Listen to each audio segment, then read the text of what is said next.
Welcome to the Books Between Friends podcast. 3 lifelong friends, one shared obsession.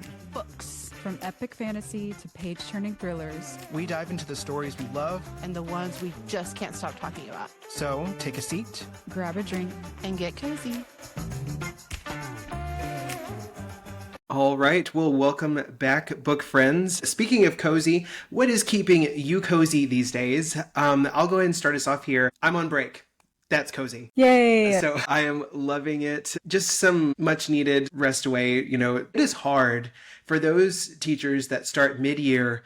It is difficult. You have to get caught up with like all the procedures of the school itself. You have to build relationships with the kids that are accustomed to inconsistency. Yep. And so it is difficult. So I commend any teacher that has done that. But I'm on a much needed break now, Thanksgiving break, and then we're back for 3 weeks, and then we're on Christmas break, and I can't be happier. But what I did over the weekend is I had some stuff coming in on Amazon to decorate my classroom, not for anything like holiday related, just classroom decoration, because it's pretty barren in my room, or it was. And so I got all of the stuff yesterday, actually. I just did this yesterday. So I went over the weekend and took my niece, Charlie, and she helped me out. And so I was able to put some light covers over the fluorescent lights because those are awful. And so anything to kind of dim that and make it a softer light. And then I got some LED lighting to go around my whiteboard to make it fun. I got some bulletin board type, like cork board type things to put around my dry erase so I could post, I guess, like teacher related things, but also just fun related things that I've accumulated from students over the years. What was really cool, and so I teach science this year, which is the first time I've taught science since my first year in education. And so part of 6th grade science is the periodic table. And so one element on the periodic table is neon. And so I got a neon sign of neon on the periodic table of elements. Nice. And so that's in my classroom, and that's probably like my favorite. It's nice and bright and orange, and it's so cool. Oh, I love that. That's fun. I'm such a nerd. I will say one of my favorite things about teaching was always decorating. Yes. Yeah. Yeah. It's fun. It makes the space your own, and it makes Exactly.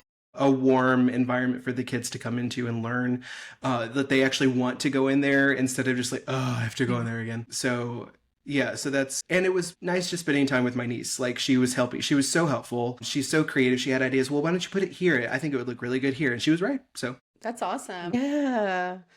So Gabby and Chris have started watching Abbott Elementary. And it's funny that you brought up decorating because we were watching it this weekend while we were all hanging out because we went to my parents' house this weekend. And we were watching, like, we literally went back to the very first episode just to watch it, right? And, you know, Janine was talking about getting the materials that she needed for her classroom and things like that. And they were laughing. I was like, you know what, guys, that's for real. Like, you have to buy your own stuff. I was like, I remember. Did they not realize that? No. Well, they're not in education, so they don't really know. Yeah. Unless you're in education, you know. yeah.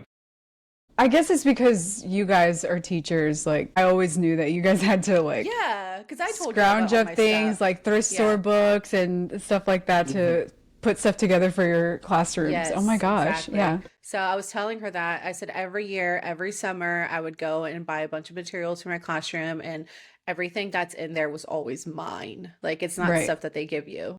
Which, They were just, by the they were way, just so surprised. crazy injustice that teachers have to get their own things for their classroom. Like, what do you mean? I know. Yeah. And like, so many people try to Insane. make the argument, like, I'm not going to get on a soapbox here. This is our podcast space. But so many people say that, well, I mean, if you have to pay for it, I wouldn't do that. Like, just like, so if you're choosing to spend your You're own just money, gonna have an empty yes, I classroom? am. But yeah, like, I It's don't not know about kid wants to us. be with Yeah. sterile walls and Exactly. Yeah. everything. Like, we're trying to make it a nice, inviting place for your kid to want to learn. Exactly. Yeah. It's not about us. It's about them. And that's why you Yeah. get into that field, you know? Yeah. Like, I do remember growing up enjoying the teachers whose classrooms were like more creative and more colorful and Exactly. fun. Like, it did really set the tone and the environment. So Exactly. Yeah. It's important. It yeah, makes a difference. I see. Well, that's awesome. I'm glad you got to decorate your classroom finally. Yay.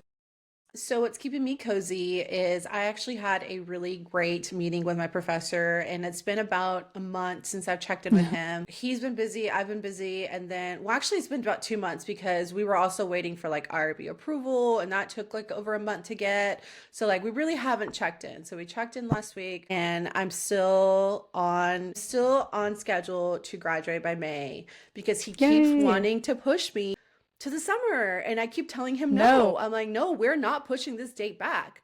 I was like, we need to have a real conversation about how can I graduate by May. He was like, okay. He's like, that's really what you want. I'm like, yes. Then we just started working backwards on the schedule, so we were working on it, and so like that made me feel really great that I'm still like on schedule to graduate and to defend by March. So I'm like, that's making me really happy. It's making my little nerd heart happy because like I'm working on these like calendars and schedules for myself, making out these like little to-do lists and checklists and stuff. And that's making me cozy. Because I'm like, I love having checklists that I can just like check off every time I'm finished something. It makes me feel so good and accomplished. We can have It folders sparks joy. and files. And to-do list. Working on that yesterday. I was like creating my little weekly like schedules, and I'm like, ooh, yes. Ooh, I can get this done. I'm going to get this done. I can color code it. So yeah, so that's where I'm at right now. I'm so happy. I have 3 months left, you guys, for me to finish my dissertation. Crazy. Because even though I graduate in May, I have to have my dissertation done by spring break. So it's 3 months of just like boom, boom, boom. So yeah, we're almost there. Almost final there. stretch. Light at the end of the tunnel. I know, I'm so happy. Crazy. So yeah, That's so awesome. that's what made me cozy.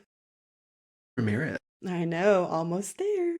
Well, I don't have much, you guys. Like last time we talked about how I was sick and then my husband got sick. So we've just been a sick ward at the house for a couple weeks. And like this weekend, okay, so one thing that I haven't mentioned, I don't think, is that I finally quit my weekend job. Yay! And this is something that I've been on the fence about for a while, because not only was it like a great source of secondary income for me, but it was also fun. Like I actually enjoyed the job, and I met people that I now call friends in the job, and it was just fun to get to hang out with them, even though it was work on the weekends. But, you know, just between that and having a full-time job and working on stuff for the podcast, not that I want to say I don't like working on podcast stuff, but it was just a lot. And my life was starting to feel hectic, and I was getting burnt out, like seriously burnt out. So I finally made the decision that I just need to have more like actual time on the weekends for myself, and like also just to like unwind, and also just for life admin stuff like cleaning the house or taking care of chores and stuff like that. So I know. It was so crazy to me that you were literally only having one day to do like everything you needed to do. Yeah, no, it literally didn't get done. So I did that for 2 years. It was fun. It was, you know, I'm not going to say I regretted it, but I'm just glad to now have my weekends back. And so this weekend was the first weekend that I didn't have like work, or we didn't travel or have any other plans. And it was just nice. Yeah, that's always much needed. Yeah, I love that. But speaking of podcasts, like you mentioned that, like, it does take a lot of time, and it's not saying anything negative about it. It's more so like, if anybody is ever interested in creating or like starting their own podcast, like it takes true dedication and work. Like, and Definitely. It's been a lot. And I think the three of us have learned a lot, not only about ourselves, but about each other.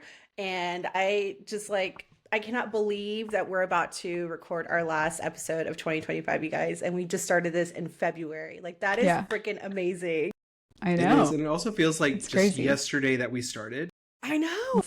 Yeah. And I think that just goes to show that podcasting is worthwhile. Like I've enjoyed every step of it, the learning process, but it just goes to show how much actually goes into it, because it does feel like yesterday that we started it, and now we're here in December, or we're about to be in December, and it's the end of the year. And to think that we started this year with Fourth Wing, I know, feels like forever ago. That feels but so also just yesterday. long ago. Yeah. I have been kind of re-listening to some of our episodes, because why not, right? And like I have noticed, or I definitely noticed like our transition as we learned. Like from audio to our structures to our discussions to like, and I just love seeing the progression of our podcast. And I hope that the listeners out there have really enjoyed it as well, because we have worked so hard as a team to try to make sure that we are coming up with really fun, great episodes for you guys. And like I said, we have learned a lot. But honestly, I would say my favorite thing about us starting this has not only been but us really like hanging out every week, because we hang out like every week doing this. But it's made me lean more into reading. Like I have picked up reading so much more because of this. Yes. And I'm just like, what was I doing before this? Yeah, I mean, it just becomes intentional in your life. Like you have to, right? Like, and, you make like, time twist for my arm, it. I just have to read. Right. Lord, I have to put everything else down and read this book. Woohoo. Yeah, but if there is one thing that I could say, as cliche as it may sound, is if you are interested in this, is just to get started. Yes, and like definitely. Jen said earlier, you could see the progression of where we started to where we are now, and we still have a lot to learn. Yeah. And so, but saying that, like, we started out somewhere and then we learned along the way, and now we're in a different place than we were. So if that's keeping you from getting started, don't let it keep you from getting started. For sure. Like, you're going to learn along the way. I will say that it's been helpful to do this with friends because, I mean, at the end of the day, we're just having fun doing this. Like, yes, it is a lot of work, but it doesn't really, like, it's something I want to do because I get excited about it, and it's a passion that I've always had. So it's fun to share that with friends, and to also, like Jen said, we get to hang out every week, which is something that we weren't really making time for as much before. And because of the podcast, I feel like we've all become closer. So I'm grateful for that part of it, you know? Me too. Yep. Me too. It's definitely worth it. Yeah. I'm so excited to see what 2026 brings. Yes. Yay. All that to say, if you have any questions, DM any of us, and we'd love to help you out along your journey. Absolutely. Yes. We do not gatekeep over here. Please, if you have questions, let us know. Right. Well, with that being said, book friends, we're so excited to start our final discussion of The House in the Cerulean Sea by TJ Klune, and our final discussion for the year of 2025. But before we get started, I'm going to go ahead and pass it over to Jen for a quick spoiler warning. All right, you guys, if you're listening to this episode, we are assuming that you have finished reading this book, because there will be some spoilers throughout our discussion today. So if you haven't had a chance to read it, please be sure to go and finish the book and then come join our discussion. And if you've been loving our chats, we'd really appreciate it if you help us out and left us a quick review on Apple Podcasts. It really helps more book lovers find us, and it keeps our little book community growing. Plus, we love hearing what you think, and we would love to give you a shout out on our next episode. Yay! All right. So, as always, before we dive into our 3, 2, 1, I'm going to give us a summary of what we've read so far. So our discussion has some context. So in Linus's final week on Marsyas, he spends intentional time with each child, deepening the bonds he's built. When Theodore, this is probably one of my favorite moments of this section, honestly. When Theodore finally shows Linus his treasured hoard, he gifts Linus a tooth-marked button, a small symbolic piece of trust. But trouble stirs on the mainland. Villagers have gathered in anger. Linus and Arthur cross Zoe's salt bridge to confront the crowd. When a rock is thrown at Linus, at Helen, and then Linus tries to save Helen, and then Arthur saves Linus. Arthur instinctively reveals his phoenix form to shield him. Linus calms him, and Arthur delivers a heartfelt plea. Change doesn't come from the top, but from the brave few willing to begin it. With Mayor Helen's firm intervention, the confrontation dissolves. Soon after, the children surprise Linus with a farewell party, music, dancing, laughter, and a bittersweet goodnight. Lucy, sensing the inevitable, begs Linus not to leave, but Linus insists he has responsibilities beyond the island. Both Arthur and Zoe plead with him to stay as well, but Linus boards the ferry the next morning with Calliope at his side. Maybe begrudgingly, but she's there. Back in his gray, lifeless city, Linus feels how empty his old life has become. A surprise photo tucked in his suitcase brings memories flooding back. He completes his final report in a single line. A recommendation that Marsyas Orphanage remain open under Arthur Parnassus's care. Extremely upper management demands more detail, but Linus stands his ground, delivering a passionate defense of the children and rejecting the system that labels them before it ever sees them. Weeks pass before Doreen, formerly Miss Bubblegum, arrives with the verdict. His recommendation has been approved. Linus immediately quits his job. throws away his copy of Rules and Regulations, and takes the train back to Marsyas for good. Reunited with the children, Linus confesses he returned only to protect them and asks permission to stay for always. After a huddle of deliberation, the children agree, each adding their own conditions for his permanent residency. Arthur and Linus finally speak openly about their feelings. Linus no longer fears embracing a life filled with color, family, and love. He begs Arthur to ask him to stay again. And Arthur does. Their kiss seals Linus's new beginning. And then in the epilogue, Helen visits to share big news. The village has begun opening its arms to magical people. Discriminatory officials at Dicamy have resigned. And a new child, a young Yeti named David, needs a home. Marsyas is growing. The family is growing. And Linus has grown into the life that once seemed impossible. One he chose, and one that chose him right back. I love this story so much. So It's so sweet. good. All right, so now we're going into our 3, 2, 1. 3 things that stuck out.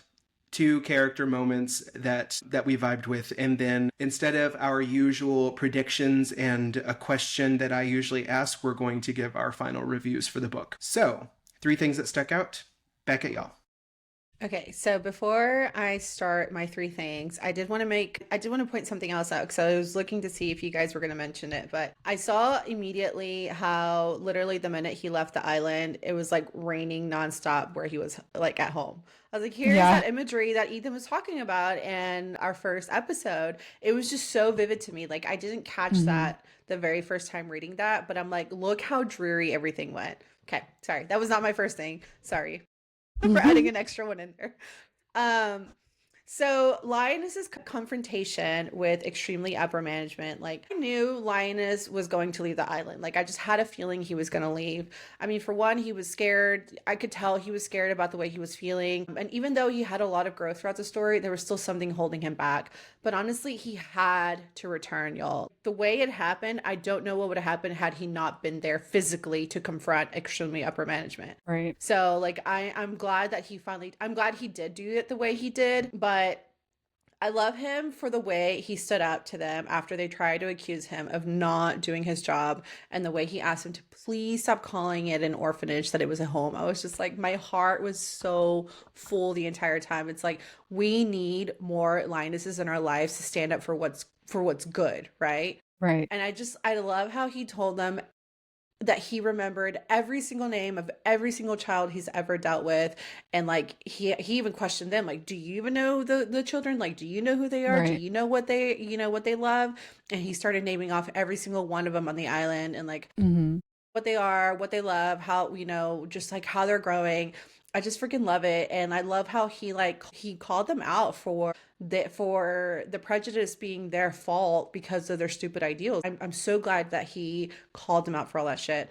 And in the end, I'm glad that they all resigned. That was the epilogue, right? Where Yeah. like, he found out that the extremely upper management, like they all had to resign after, a secret story came out about, I think Arthur, right? Well, yeah, Was it I think about it had Arthur? to do with the file. Well, we don't know if it was specifically about Arthur. He took some files from Dicamy before he resigned. It's not clear, but we can assume that he leaked the information that was in those files. I would venture to guess that maybe Arthur's story was one of them, but I'm sure there were a lot more because he didn't just take files of his own case files. He even started taking files from other caseworkers' case files. So I'm sure that it was like probably so much evidence against all of them that they just had to resign, Yeah. Well, I'm just glad he finally stood up to them, because like you could tell he even wanted to tell off his boss. What was her name again? Bitch. Oh, what was her name? What was her Honestly. name? Like, she was so inconsequential. Like, I can't remember her name, but like What was he it? like he wanted to call her Basically. out, but he like kept like holding it back, almost like he knew he needed to stick around long enough to tell off extremely upper management. He was like, Yeah. I just need to hold on to make sure my request gets approved. And like the minute that happened, Right. like he was gone. Friggin' loved As soon as he that. found out. Yeah. So that was my first thing. And Stephanie, you kind of mentioned my second point, which was the files that he was stealing from Dicamy. Mm-hmm. And so I guess have more of a question for y'all after reading this part. So like I kind of gathered that like At first, it started off with him wondering what happened to all the children of all the orphanages that he closed down, right? So he was like, what did happen to them? Like he wanted to look into that. So that's where he started with the files. He was like, let me steal those files. Let me see what happened to these children. But then he started, like you said, stealing other caseworkers' files. So my question is, what is his plan? Like, it didn't get mentioned. It just talked about him stealing the files and then even telling Helen and Arthur that he had a plan for all these children and he had a plan to continue helping them. Like, is he going to open up more homes on the island for more people to come? Because there's no way that they can take in like all the children that need help. Like, what did y'all think the plan was? My understanding of that situation was that he used those files to leak to the press stories similar to what happened to Arthur about these kids. And that's what caused basically everybody in extremely upper management to have to resign. And there was like a new head of Dichotomy at the end of it in the epilogue that they mentioned was because of everybody resigning. And then there was even a journalist that visited them and asked to speak to Linus about his experience at Dichotomy, and he was still kind of like hedging about whether or not he was the whistleblower, is what she said. So I think that was his plan. That was his plan playing out. Okay. But I'm not sure if there was anything more to the plan beyond just exposing extremely upper management. Okay. Yeah, I would tend to agree. I think what I like about it though is that the book ends in such a way that there could be another one. There doesn't have to be there, but there could be another. And we know that there's a second book. And according to our conversation last week, it's more of a prequel that focuses on Arthur specifically. But again, TJ Klune could return to this world, and I think that would probably have a definite part in it. What's more is that it could. Like, I think what Arthur has built could serve as a model for a new dichotomy to emerge, you know? Sure. And how could that affect dicoma, you know, like the adult side of things? Yeah. And so it's just like this ripple effect that could happen. Because that's what I thought. I thought they were just going to start building more homes and just kind of start building just like a bigger master plan as far as like saving the children that got sent to the schools, because obviously he now knows where these kids went, right? But I did finally look up the second book because I didn't want to do it before until I finished the book. And it is Arthur's story, but it is still a sequel. It's not a prequel. So, but it's more told from Arthur's point of view. Oh, nice. So we get, to find out more about the child that got mentioned in the epilogue, but it's more of Arthur's side of things. Oh, I love that. That's interesting. I love that. Yeah. So I can't wait to read that. And then my third thing was Lucy's condition for Linus being able to stay with them after her returns to the island. Like, good Lord, talk about fucking heartfelt. Like, oh my God, my heart was so full. So when all the children started naming off their conditions, because let's be real, they were going to let them stay either way. Yeah. It was just like every one of them was so cute. And I'm not going to name all of them, but Lucy's was my favorite. And he was definitely the last one to go. He said, and you have to dance with me. And when I have bad dreams, you have to come and tell me everything will be okay. That's so cute. Oh my God, you guys. So for a child to give you like that kind of love and trust, like it speaks volumes. Yeah. And honestly, it was like moments like that really convinced me to stay in education. Like when I first started, because when I first started, I was not meant to stay. Like I, in my head, had it that I was just going to get the sub job. I was going to leave education and go back to what I actually got my degree in. I'm still in education, still remember. Yeah, I still remember being so surprised first that you even decided to do this substitute job, because I was like, Jen as a substitute? I needed a job, you guys. Could never. I know. And then once you got into the job, you fell in love with it so much to the point where you wanted to adopt kids like within your first week. I fell in love with the children, and I remember, and I remember which kid it was and what his name was. But I remember there was this one kid. His mom picked him up late every single day, and one day we were in the office waiting for his mom, and he started crying. And I asked him like what was wrong, and he's a little kindergartner, y'all, because I taught kinder in first grade in the beginning. And he said, "Why does my mom not love me? Why does she not want to come pick me up?" that broke my heart. And Yeah. after that, I stayed with him every single time that the mom came late. And so it's things like that. Like when they show Yeah. you, when they start like trusting you and showing you their love and trust, like it makes everything so inconsequential. Like it doesn't matter. Like all that matters is that you make that child happy. And that's exactly what was happening here with Linus and Lucy. And I could tell that Lucy was attached to him when he asked Linus to wait for him in his room to put him to bed the night before Linus Right. left. Like that was another sweet moment. Yeah. So yeah, that was my third thing. I just like, again, my heart was so full. It was super late when I finished this book too. And I just was so adamant I was going to finish it because I wanted to see the story through. Yeah. Okay, Such a great so for my three things, we already kind of talked about one of them, but my first one that I wanted to point out was the picture that he discovered in his suitcase when he got back home. And it was a picture that Zoe took of him and the kids on their first adventure. I'm assuming it was Zoe who snuck it into a suitcase, or, maybe it could have been Chauncey. It wasn't so. clear. But I assume it was Zoe because the envelope that it was in said, "Never forget." I think it was Zoe. So yeah, I immediately assumed so, but I wasn't sure. But anyways, he took it to work and he put it on his desk, and I think it was so poignant that like immediately his office mate who sits next to him was like, "What do you do? We're not allowed to have personal items." Asshole. I know. And then his supervisor came over and started having her little sidekick write him demerits for it. And he refused to take it down. But I was so glad that he did that because I think that's what gave him strength. One, to confront extremely upper management about what happened on the island. And then two, also to actually follow through with his plan and steal those files that he took, to then later leak them to the press. So I think that's what, like, I mean, if he hadn't done that, if he hadn't gotten that picture, I wonder if he would have like had the strength to do that instead of just like go back to his drab life, being miserable and depressed, I agree. Yeah, I agree. I love that when it got described, it was Linus watching the kids laugh while Arthur was watching him. Yeah. So fucking cute, y'all. Like, I cannot tell you, like, I know I've already overused the word cute, but like, I don't know what else to say about this story. Yeah. Complete side note though. Did you ever watch the cartoon Recess? Yes, of course. Yes, Okay. a few times. Okay, so like the old lady that's like the villain, and she has like the white hair, and then the kid. I can see her. I don't crony. remember her name or anything. I don't remember it either, and like the kid crony that always like, "What do you need done, Mrs.?" Like let me do your dirty work, basically. That's how I picture the supervisor, teacher's pet, and the crony giving the demerits. Like That's so that's what went through my. That is so funny.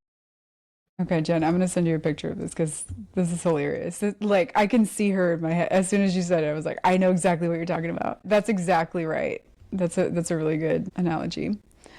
And then my second one, we already kind of talked about this, but it was Linus's plan.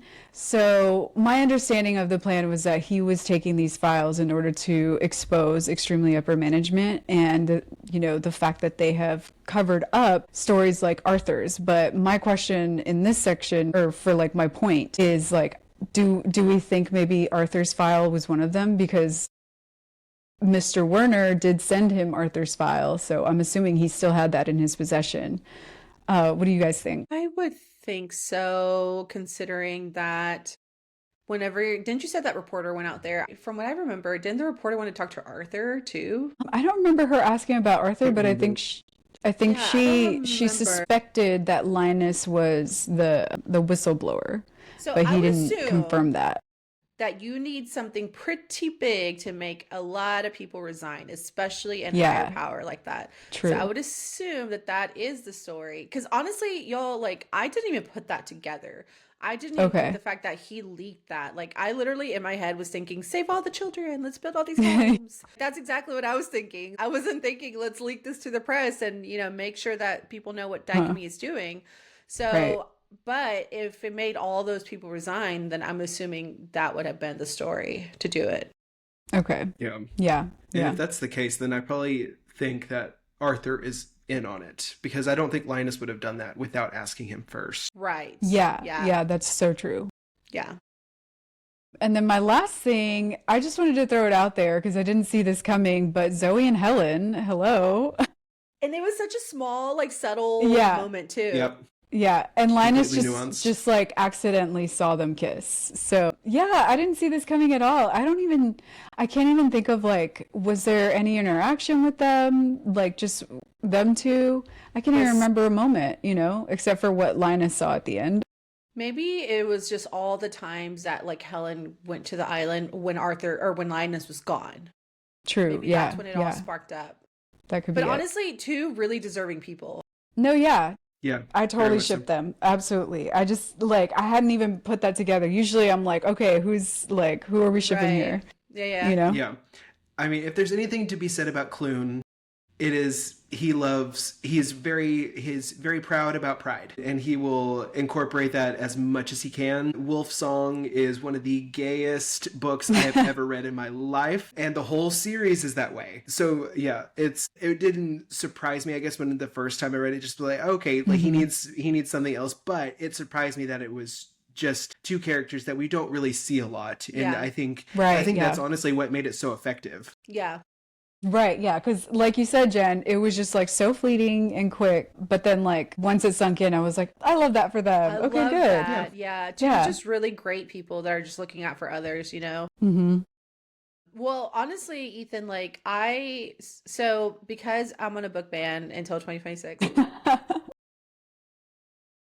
We both are, and No, we're we trying are. to keep each other accountable. Honestly, and I've been doing a pretty great job considering I have like 10 books on my Barnes & Noble's app.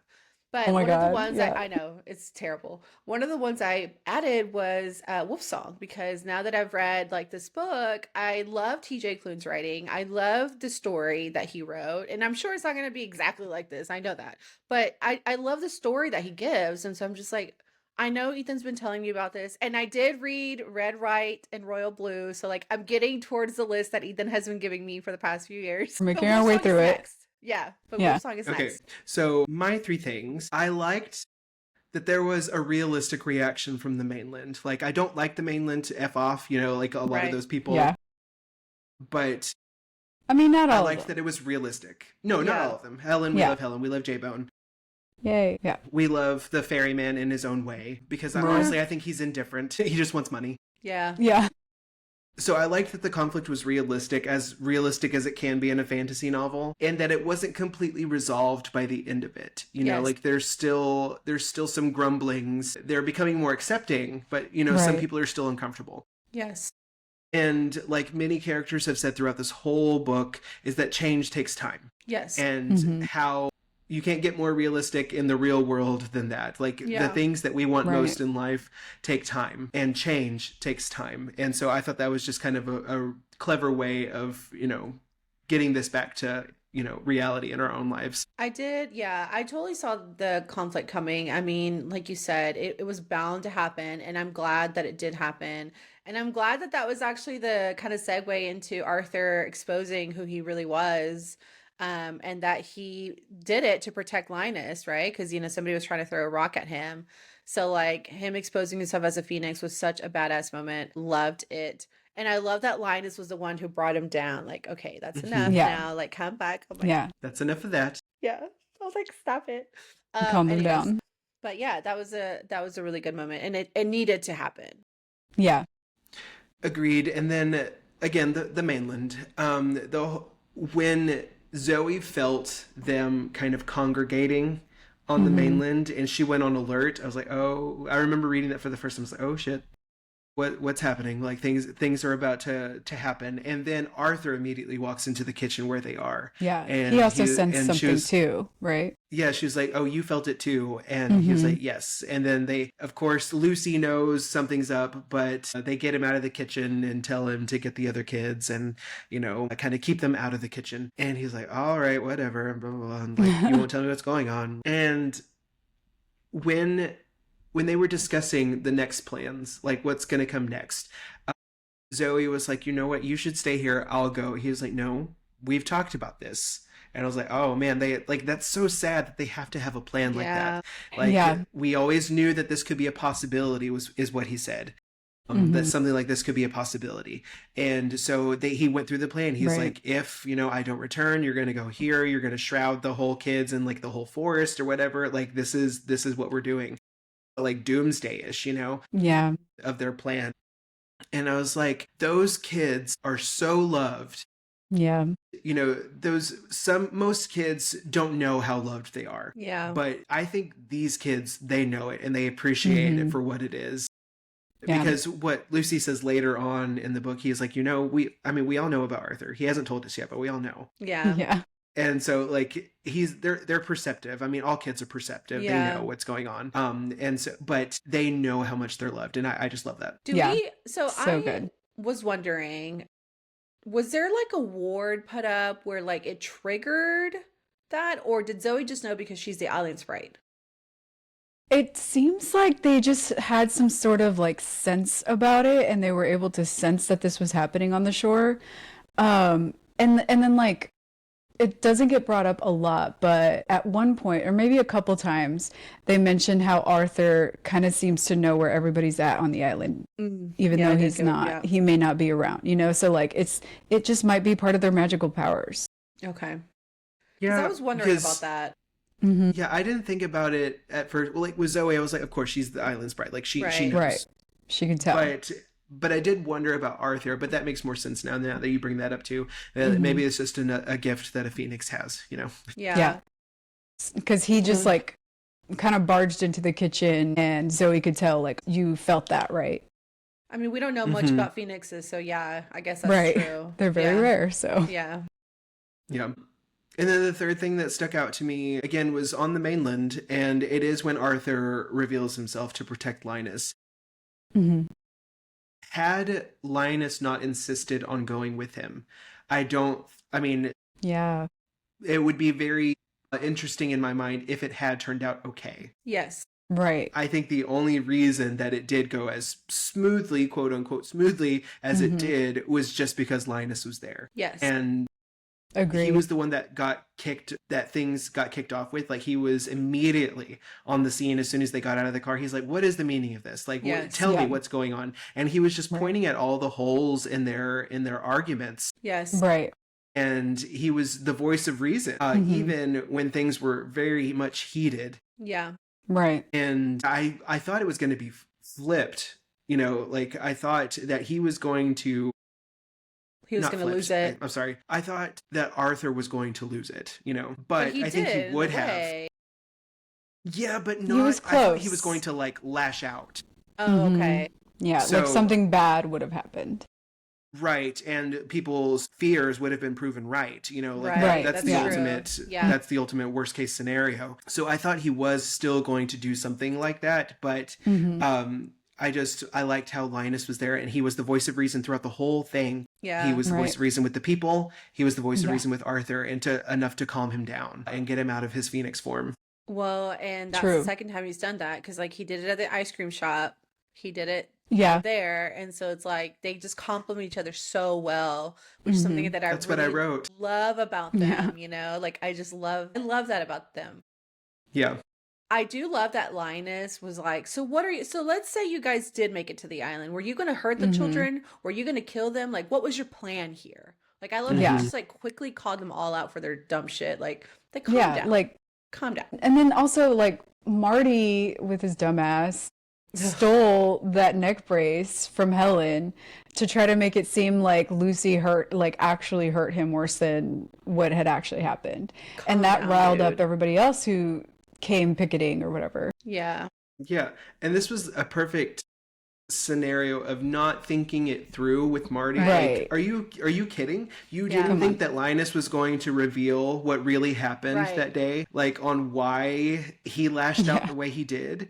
And that's the moment that people started, like, they were still angry and they still wanted things to be done. Yeah. But that's the moment that everyone was like, it even says that like, everyone turned to look at Marty and like with this quizzical look on their faces, like, and he found something very interesting on the ground to look at that moment, So dumbass. Dumb. Like, you're so dumb. Yeah. But really also dumb. Like them too, because to Linus's point, what was the plan? You're gonna come and like hurt a bunch of children?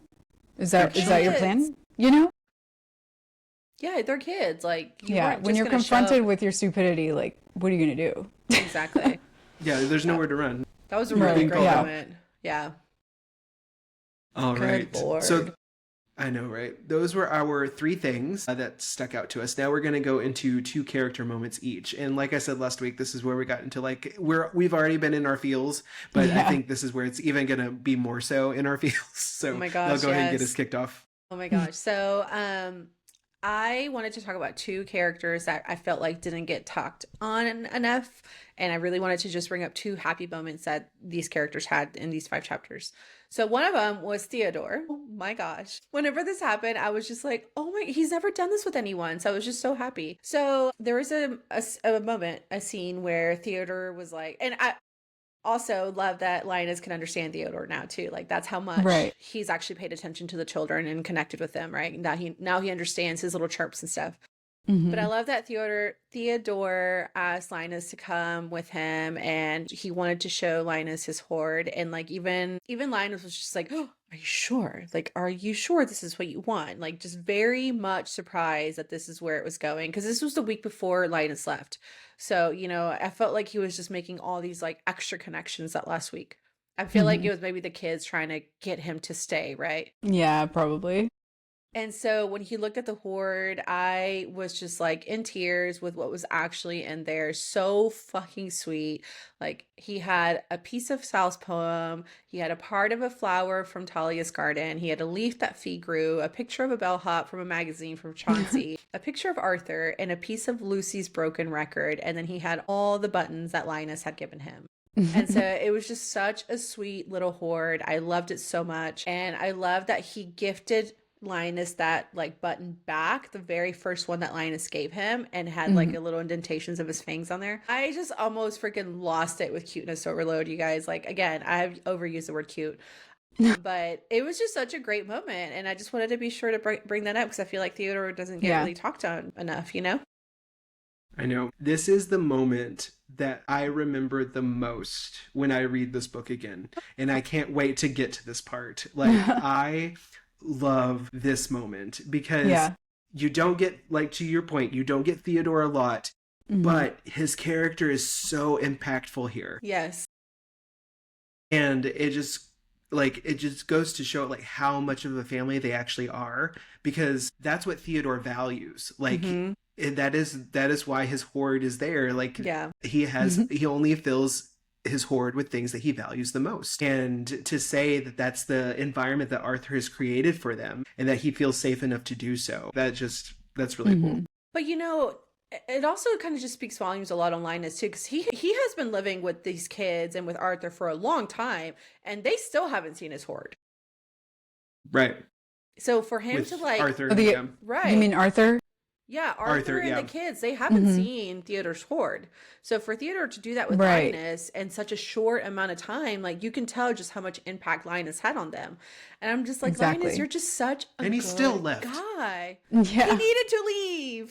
Yeah, I think he had his Theodore's like, oh damn. Yeah, I think he had his plan in mind about like what he was going to do when he got back. And that's probably why he left, you know. He needed to leave. Yeah. So that was, hey, it all worked out. He had to physically confront extremely upper It was for the management. best. Yes. Yeah. It was for the best. But if I'm Theodore, I'm like, God, I showed him my hoard. Dang it. Yeah. Yeah, For what? true. Yeah, true.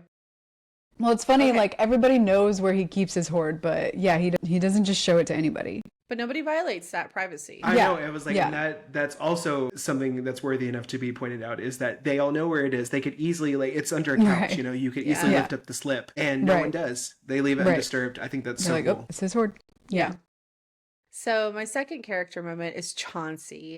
What a happy kid with such an adorable dream. He's so sweet. Oh my gosh, I absolutely loved that he gets to work with the bellhop once a month at the hotel from the village. Like, when I read that, I was like, yes, I'm so happy for you, Chauncey. I'm so happy for you.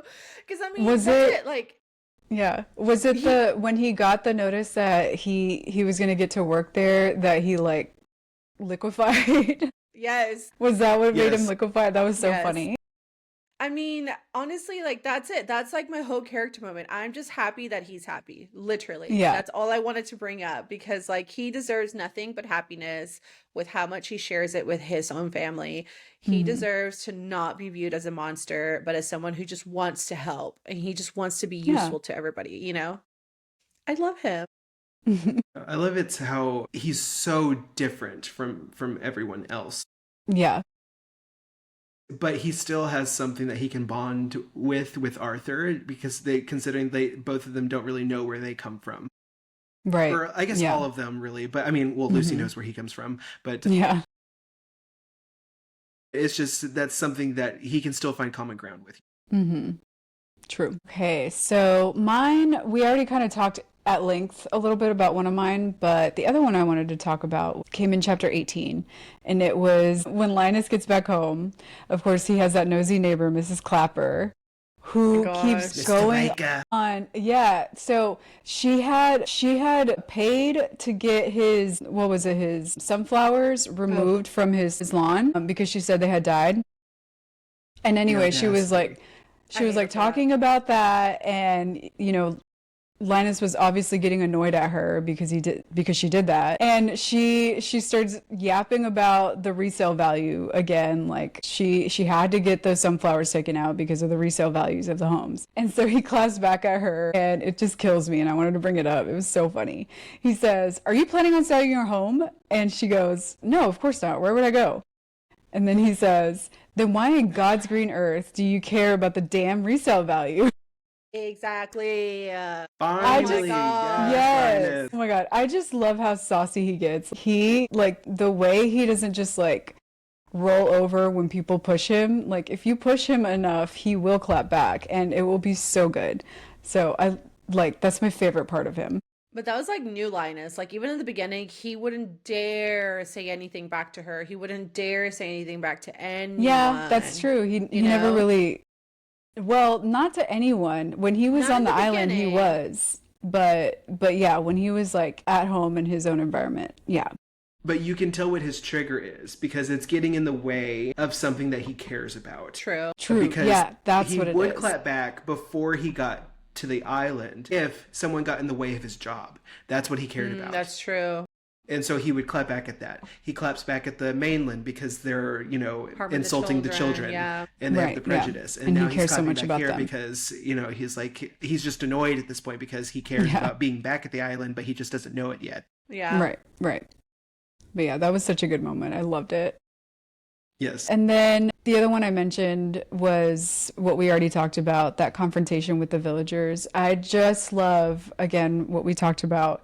Linus and Arthur complement each other so well. Obviously, Arthur is able to fend for himself and defend the kids, but if not for Linus, that could have gone pretty badly if he wasn't there to like calm him down and make sure that everything went well. And so I just love that about them. Like I already said, my favorite part of Linus's character is how sassy he can be when he's pushed, and that he just doesn't, allow for, like we just said, if it's touching what he loves and like his family, he will defend them, and he's so good at it.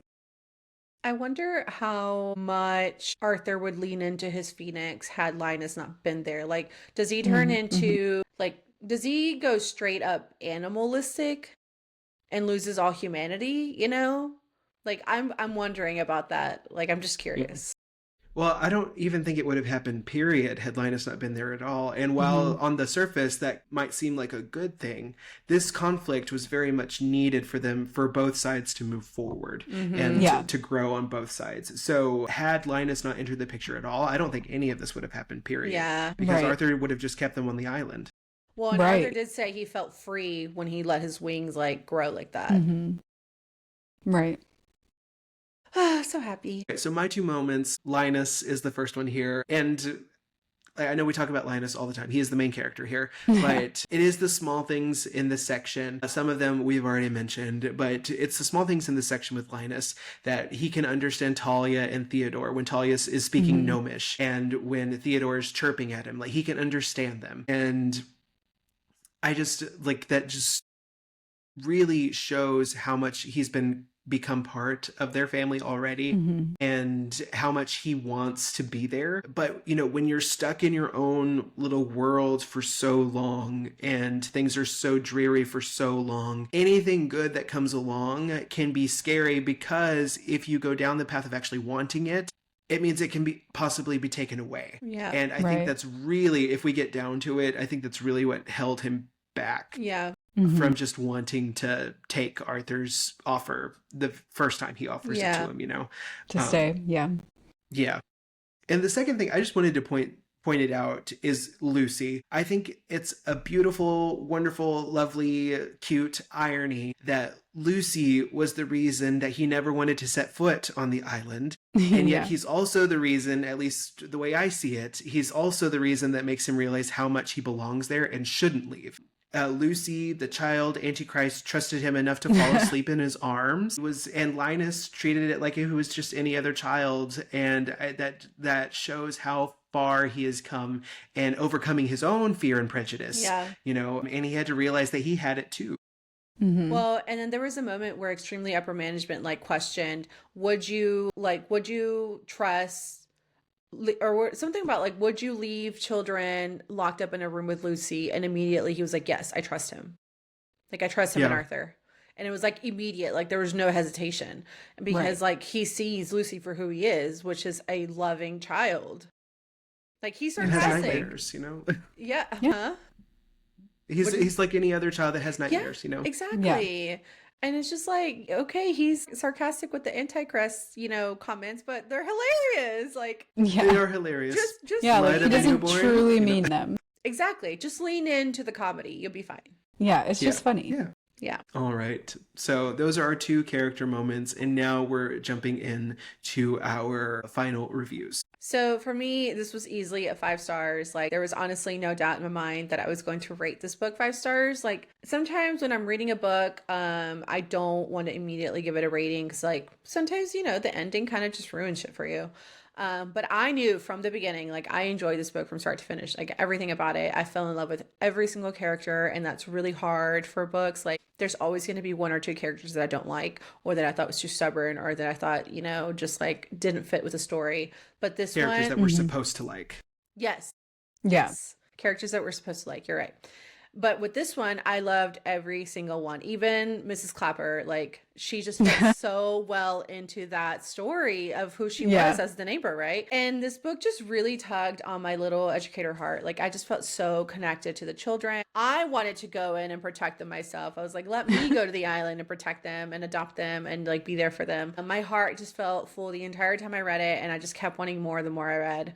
And what people say about this book is right. This book is a big hug in book form. I just absolutely loved it. The author did a great job. We've already mentioned this before. They did a great job making you see the children for what they were, which is just children, and beyond all the prejudices that like everybody kind of put out there about these children in the story. And I love how he blended in Arthur and Linus's love story really well without stealing focus from the children in the orphanage and their magical abilities, you know? I was rooting for their relationship the entire time, and I would just feel myself giddy and like blushing anytime they had those cute little sweet moments together. I love this book. It was just great. So for me, I was going to give The Bewitching this, but then that derailed real quick. Yeah. But this is a 6-star read for me. And before, it was a safe 5-star. But this is the 3rd time I've read this now, and I still love it. So I think it's earned its 6-star rating for me. Could I read cozy fantasy all the time? Absolutely not. I love fantasy in all of its forms. I need some higher stakes at times, but there are certain times, especially around this time of year, that a story like this just hits right. And I think this is usually the time of year that I read it, either that or during the summer. And so it's just good. This book just hits too many points for me. We all know that I love found family, and TJ Klune, I feel, is a master at that, because any book that I've read by him, that's a very common theme. I cannot say that I'm a Klune completist, but that is a goal going into 2026. I've probably read half of his catalog. I can't recommend this book enough when people ask for something heartwarming. And then if people want something funny, like we know that it's heartwarming. We've said that time and time again. It's cozy, it's heartwarming, but I don't think we mentioned enough just how funny it is. It's hilarious. It is hilarious, especially Lucy's interactions or Talia. Yeah. When you have Lucy or Talia, that's where the comedy starts really coming in. And it's just wonderful. Like, it's really, really well written. Like, the characters, I feel like he was in tune with every character he wrote. Mm-hmm. Totally. All right. And then I gave it 4.5 stars. So this was such a feel-good story. I loved every character. Like we all said, like, they're also lovable and sweet. And for me, Linus is definitely my favorite character. I said this before, but he's not just a good guy. He's also not afraid to stand up for the people that he loves and call out the people that try to hurt them. And so that's my favorite part about him. I absolutely love his character. Not a full 5 stars for me, just because like I prefer like a more like a broader, like larger world in my stories. So those tend to be what my 5 stars are. And also higher stakes, like you mentioned, Ethan. It's just more my vibe. But yeah, absolutely. I love this book. I would definitely recommend to anybody who's looking for something cozy and sweet and feel good. Yeah, I was actually worried I was not going to like this book because I have been reading lots of fantasy lately, lots of big world building, lots of high stakes, lots of action. And so I was worried that I was going to be bored. But I think because also as an educator and just somebody who loves children, I think that's what really pulled my strings, and that's what really like brought me into the story, you know? Yeah. And so, but I was a little like weary. I was a little worried that I was not going to like this book and that it was going to be a little boring, but it was not at all for me. But I get what you're saying is my whole totally. point. I think people that love fantasy probably like that's a very common debate, you know, like I feel like cozy fantasy readers are usually romance readers. I could see that. Yeah. Are getting into fantasy, or they want to get into fantasy. Yeah. Or something like that. And so I think that's probably more along the lines rather than of people that love this book as much as they do. I think that's where they usually come from. I could be completely wrong. No, because like in my mind, when he turned into a phoenix, I wanted him to like literally throw fire at every single one of those people. But I'm like, that's probably not the story or where it should be going as a cozy fantasy. But that's exactly more what like I wanted the fantasy we usually read. Right. And exactly. I would be here for that, but it just isn't. Yeah, it doesn't actually fit in this story. Right. All right, book friends, that was the end of our final deep dive on The House in the Cerulean Sea by TJ Klune. Let's keep the discussion going, though. We are Books Between Friends pod on all platforms. What were some of your favorite moments from this fantasy? What did you rate this book? We want to hear from you, and we want to say thank you so much for interacting with us. We are loving the comments we're getting, but we want to hear more, especially with this being our last book of 2025. Okay, book friends, we'll be taking a short break from new book discussions in December so we can focus on spending time with our families during the holidays. However, be on the lookout. We'll be re-releasing some of our most popular episodes from throughout the past year in the month of December. And we also want to hear from you guys during our break. What books do you think we should cover in 2026? Let us know. We're Books Between Friends pod on all platforms. And with that, happy holidays to all of our book friends. We're so grateful for you guys and for the little community that we've started to grow. Yes, thank you. Happy holidays, so you much. guys. Happy holidays.